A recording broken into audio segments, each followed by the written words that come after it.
Continuing the individual draft grades for every single team.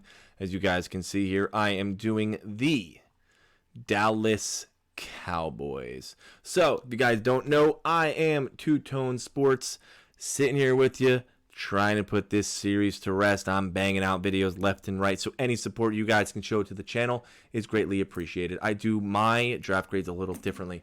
I go over every single player, and then I give you my draft grade. Then I talk about Mel Kiper's draft grade, I give you his draft grade, and then I give you a little different angle on a draft grade in PFF's draft grade. That's more of an analytical versus their PFF score.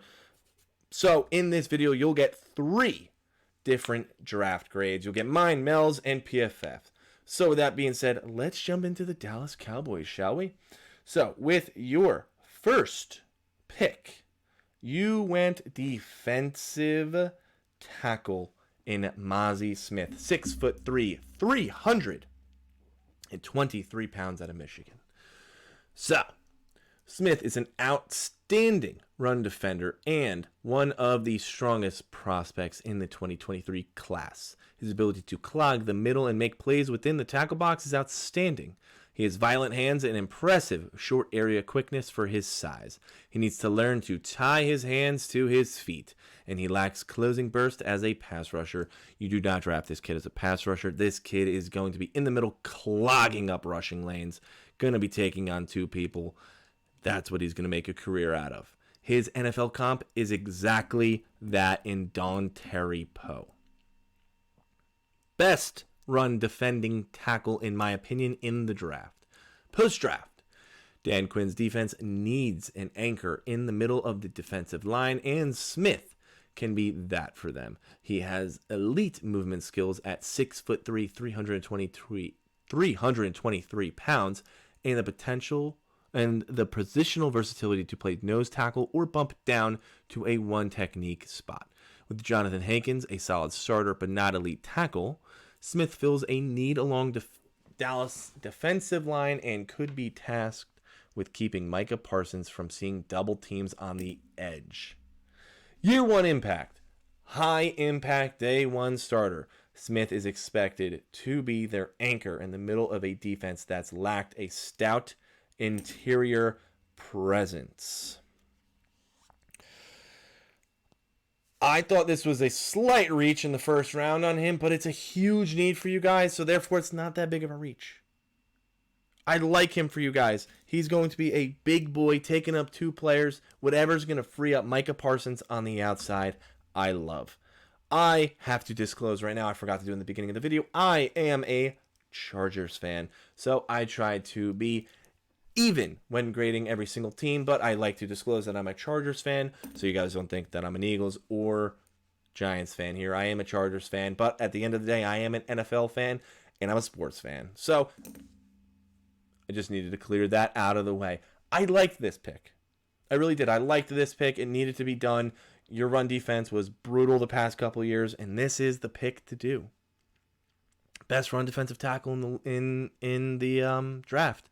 This was solid. Really was. Moving on. Luke Schoonmaker. 6'5", 251 pounds out of Michigan. Schoonmaker uses his strength and savvy to generate late separation running routes. He has the body control to adjust to throws outside of his frame, and he excels at catching the ball in traffic. He has the strength to break some tackles and generate some yards after the catch. Schoonmaker is an effective in-line blocker who fires out with aggressiveness, takes sound angles, and gives great effort, which is really why he went to the Cowboys. Cowboys get the starting tight end they so badly needed to find on day 2. Schoonmaker can step in immediately as a wide tight end playing in line next to the right tackle, but he has some positional versatility to move throughout the formation. Schoonmaker will be a great rookie starter and middle of the field safety valve. I unfortunately thought that this was a little bit of a reach considering Tucker Kraft was still on the board. I believe you still had the Penn State tight end still there. I had both of them over him. This was a little bit of a reach for me, but you got your inline blocker as well. Makes sense for the Cowboys, but I unfortunately just thought that this was a little bit of a reach for me. Marvian Overshone, 6'3", 229 interior linebacker. Overshone is a rangy run defender who closes well and flashes strong striking power. He has the quickness to beat blockers to the point of attack and length to keep blockers off his frame. He's also competitive, matching up with tight ends and running backs in coverage, and he's fast enough to spy QBs. Post-draft. Considering how much Micah Parsons moves around the defense, there is a need for more off-ball linebackers in Dallas. Overshone has range for days and could push Clark for reps thanks to his upside in coverage as a former safety. Overshone is raw but gives Dallas positional versatility when Parsons is rushing the QB, and will have an immediate impact on special teams. Thought this was fair. And honestly, a fair spot for him to go. This, unfortunately, I thought was a little bit of a reach. Fayoko, 6'4", 276-pound defensive end from San Jose State. Fayoko makes quick work of tight ends, defending the run and rushing the passer. He's a disruptive run defender who anticipates the snap, fires off the ball, and knocks blockers back. Fayoko is a power rusher who chases with good effort, but he's not a polished counterpuncher. Unfortunately, guys, I think that this was a reach. I didn't really like this pick. So, unfortunately, I saw this pick as a reach. Asim Richards. Nothing wrong with taking a tackle in the 5th round. 6'4", 309 pounds out of North Carolina. Richard played offensive tackle, but might have to move inside in the NFL. He flashes on tape and has potential to develop into a starting guard. He plays with an edge and shows the ability to generate push in the run game. Richard is tough to shake when he gets his hands inside. And he matches up better with power rushers than agile speed rushers in pass protection. If you guys move him into guard, this is a good selection. He's a little small in my eyes to play tackle. I cannot knock, once again, on going offensive lineman later in the rounds, meaning 4 and beyond. In my eyes, it's a good, smart choice. Never anything wrong with getting depth at the offensive line position. 6th round, Eric Scott Jr. Southern Mississippi corner. Scott is a big defensive back with long arms and big hands. He picked off 4 passes over the past 2 seasons and returned both of his 2 interceptions for touchdowns in 22. He didn't run well at his pro day, but he's quicker than fast. Still think there was better value than him. I can't knock it. It's the 6th round. You're getting, realistically, 6th and 7th. You're kind of getting special teams. So, yeah. One of the feel-good stories of the draft. Don't know if you guys saw when Deuce Vaughn, his father is actually a scout for the Dallas Cowboys. They made his father call up his son to announce that his team is drafting him. Deuce Vaughn, 5'5", 179 pounds out of Kansas State. Watch him. He's really cool to watch. Vaughn is patient, and his size makes it difficult for defenders to track him behind blockers. He has the foot speed to bounce between seams and make defenders miss in the hole, and his opponents will struggle to get a clean hit on him. So Vaughn can pick up some yards after contact despite being undersized. He's also a natural hands catcher with the body control to adjust to passes outside of his frame, and he's a threat after the catch. I liked this pick a lot. I totally see this kid like a Darren Sproles-esque. 5'5" is short, man. But I like this pick a lot. Dallas will know what to do with this kid. They always do. Then you get a 6'2" wide receiver in Jalen Brooks out of South Carolina. Brooks is a physical route runner who uses his strength and body position to gain late separation. He has long arms, high points the ball, and excels at winning contested balls. Brooks is a strong runner after the catch and will break some tackles. It's a 7th round pick. You went with a taller receiver. I can't knock it. Unfortunately for your draft, it wasn't really wowing to me. I liked Mozzie Smith and I liked Deuce Vaughn. All these other picks weren't really much special to me. A little bit of a reach in Luke. Unfortunately, I'm going to have to give the Dallas Cowboys a C+ grade. I just wasn't wowed. I really... Yeah, you guys got all your needs in the draft, but like, realistically, some of these are reaches. You got Deuce Vaughn. It's a nice pick, but some of these are reaches. I genuinely thought you could have got better value. Like Feoko's a reach. Overshown.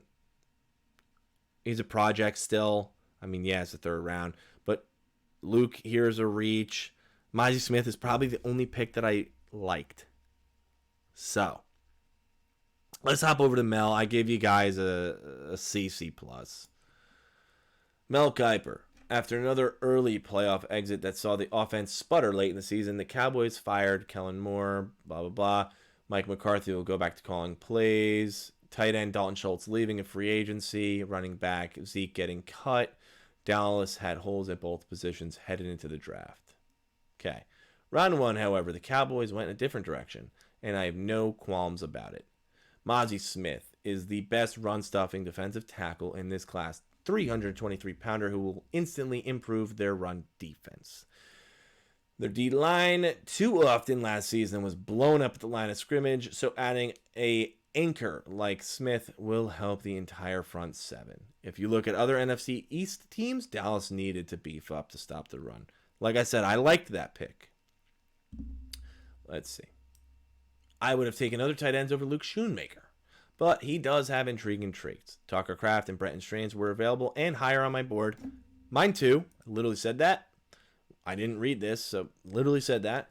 Schoonmaker will turn 25 as a rookie. So the question is about how much more room does he have to develop? Overshown is one of analyst Lou Riddick's favorites in this class. He can be impressive as a blitzer. Edge rusher Feoko had 23 sacks over the past 3 seasons. I highlighted him as a potential sleeper in December. Running back Deuce Vaughn is a great player at 5'5" package. I'd love to see him succeed in Dallas, where his dad is a scout. There's not much flash in this class, which is not unusual. Which is not usually how team owner Jerry Jones does things. But I can't knock many of these selections. Dallas did well. He gave a B. I gave a C+. So we're off there. We're a little off there. Let's see what PFF has to say. Once again, he's the analyst, not me. If you guys do not like my grade, please debate me down in the comments below. I would love to get into discussions with you guys. Maybe you guys can change my mind. PFF, what do they got for you? Okay. Day 1. Might not be an exciting pick, but for a team that has struggled to stop the run consistently recently, makes a lot of sense. Impressive athlete for someone his size. Posted PFF grades of 75 or better in each of the past 2 seasons. This is why I enjoy PFF. It's a different angle. It gives people, some people hate PFF, some people love it. It just gives different angles. I give mine, Mel's, and PFF. So Schoonmaker is an inline tight end, so the fit is obvious here for the Cowboys, but it's just that it's a bit of a reach. At 58 overall, his average of 2.15 yards per route run in 22, but caught 28.6% of contested targets he saw. There's some projection here, but he does have the athletic profile where the reach could work out for the Cowboys. Overshown is an explosive off-the-ball linebacker who grew into the player many had expected him to become in 22. The 6'3", 229-pound Longhorn boosted his run defense grade by more than 40 points from 21 to 22. That's crazy. That kind of improvement should be encouraging for Jerry Jones and the Dallas Cowboys. That's a crazy improvement, and that's not to be taken lightly. That's a crazy improvement. Fielko makes a lot of sense in the 4th round as a player who offers the versatility to play on the edge and kick inside in certain situations. He dominated at San Jose State in 22, winning 21.5% of his pass rushing attempts and registering a defensive stop on 10.9% of his snaps in the run defense. I thought it was a little bit of reach. They said it made sense. Richard struggled as a run blocker in 22, producing sub 60 PFF run blocking grades on both zones and gaps. If there's a silver lining to his play, it's he had a 75.5 pass blocking grade and allowed 20 pressures on 667 pass blocking snaps. Scott earned 70.9 coverage grade in 22 and has good size at 6'2", 202 pounds. At his size, his 40-inch vert and 11.1 broad are above the 90th percentile. Brooks has good hands with only 2 drops in 22, but doesn't bring a ton of big playability with a 4.69 40-yard dash. PFF gives the Dallas Cowboys a grade of a C+. I gave a C+. PFF gives a C+. Mel Kiper gave a B. So there's a little variation there. Once again, I would love to debate you guys in the comments. But at the end of the day, any support you guys show to the channel is greatly appreciated. Greatly appreciated. I appreciate you guys if you got this far. As always, thank you so much for watching and hope to see you on the next one. We're on the run to 1,000 subs.